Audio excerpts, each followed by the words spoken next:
படம் எதிர்பார்த்த அளவுக்கு இல்ல ப்ரோ. ரொம்ப சுமாரா, ரொம்ப எக்ஸ்பெக்டேஷனோட வந்தேன். ரொம்ப சுமாரா தான் இருக்கு. ஆவரேஜ் படம். அதுக்கு மேல பெருசா எதுவும் சொல்றது.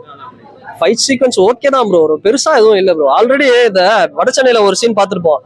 அமீர் சாரை செட்டிங் பண்ணி கூப்பிட்டு வருவாங்க 5 பேரு. அதே சேம் சீனு ஆல்ரெடி நம்ம செக்கச்சவந்த வானம்ல பார்த்தது. அந்த ஆதித்யான்னு ஒருத்தர், ஆதித்யா அவங்க இருப்பாங்க. அது மாதிரி ஒரு த்ரிஷாவோட ரோலு, அபிராமியோட ரோலும், அதுல வர ஜோதிகாவோட ரோலு. கமல் சார் அரவிந்த் சாமி மாதிரி பண்ணிருக்காங்க. செக்கச்சவந்த வானத்தை திரும்ப பண்ணிருக்காங்க. அதுல கொஞ்சம் ஸ்டார்டிங்ல நாயகன் போர்ஷனை கொஞ்சம் எடுத்திருக்காங்க. பெருசா எதுவும் கனெக்ட் ஆகல. அங்கங்க இப்ப நானே வந்து கமல் சார்னா எனக்கு இந்தியாவில பெஸ்ட் ஆக்டர்னா கமல் சார் தான். எனக்கே வந்து எப்படி இருக்குன்னா படம் ஒரு சீன் சூப்பரா இருக்கு, 4 சீன் சுமாரா இருக்கு. இந்த சிஎஸ்கே இந்த வருஷம் டெஸ்ட் மேட்ச் மாதிரி ஆடிட்டு இருந்தாங்க, அந்த மாதிரி தான் போயிட்டு இருக்கு. பெருசா எதுவும் சொல்றதுக்கு இல்ல. Music super bro. பட் இருந்தாலுமே ரஹ்மான் சார் வந்து மியூசிக் பண்ணாருன்னா அந்த கதை அந்த சீனு கிளிக் ஆச்சுன்னா நம்ம ஆடியன்ஸ் கத்தும்ல, ஆடியன்ஸ் கத்தல. நல்லா பண்ணிருக்காரு, சூப்பரா பண்ணிருக்காரு ரஹ்மான் சார். அவரை நம்ம குறைய சொல்ல முடியாது. ஏதோ ஒண்ணு மிஸ் ஆகுது, நிறைய விஷயங்கள் மிஸ் ஆகுது. இந்த இவ்வளவு கேஸ்டிங்ஸ் போட்டாலுமே நம்ம இந்த சக்கச்சவந்த வானம்ல விஜய் சேதுபதி பின்னிருப்பாரு, அரவிந்த் சாமி சார் பின்னிருப்பாரு, விக்டர் நம்ம அருண் விஜய் அவர் பின்னிருப்பாரு.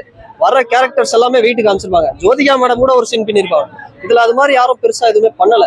ஏதோ போறாங்க, ஏதோ முடிக்கும் போது கடைசியா அந்த ஐஸ்வர்யாக்கும் சிம்புவுக்கும் அந்த பாசம் கண்டிப்பா கண்கலங்கும். அது ஒண்ணுதான் நல்லா இருந்தது. மற்றபடி வேற ஏதோ சொல்றதுக்கு இல்ல. படம் சுமார் தான், ஆவரேஜ் தான். ஃபைட்லாம் செம்மையா இருந்துச்சு, மாட்டிருக்காங்க.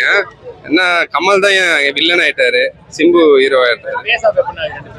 சூப்பரா இருந்துச்சு படம். சூப்பர் தான், கொஞ்சம் ஸ்லோவா போகுது. பட் பெரிய பாய் மாட்டிட்டாரு.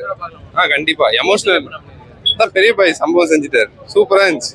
கண்டிப்பா எல்லாரும் பாருங்க. ஃபேமிலியோட பார்க்கலாம் ப்ரோ. ஃபைட் சீக்வன்ஸ் கிளைமேக்ஸ்ல ஒன்னு பண்ணிருக்காங்க கமலுக்கும் எஸ்டிஆருக்கும். பயங்கரமா இருக்கு. ஃபேஸ் ஆஃபா நல்லா தான் போச்சு. மியூசிக் ஏஆர் ரஹ்மான் நம்ம எதுவும் சொல்ல முடியாது. பயங்கரமா அவரோட பெஸ்ட். ஃபேமிலியோட அதான் இது வந்து இது வந்து ஒரு கேங்ஸ்டர் ஃபிலிம் மாதிரி வந்து பார்க்கலாம். ஃபேமிலியோட தான் பார்க்கலாம். டீசெண்டா தான் இருக்கும். நல்லா இருக்கு ப்ரோ, பார்க்கலாம். ஏஆர் ரஹ்மான் பிஜிஎம் எல்லாம் சூப்பரா இருக்கு.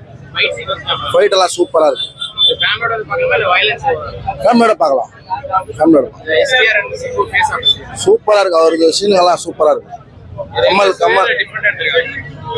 ஸ்டோரி டிஃப்ரெண்ட் ஒன்றும் அவ்வளோ ஒன்றும் சொல்ற மாதிரி இல்லை. பார்க்கலாம். நல்லா இருக்கு. நான் பெங்களூர்ல இருந்து வந்திருக்கேன். நல்லா இருக்கு.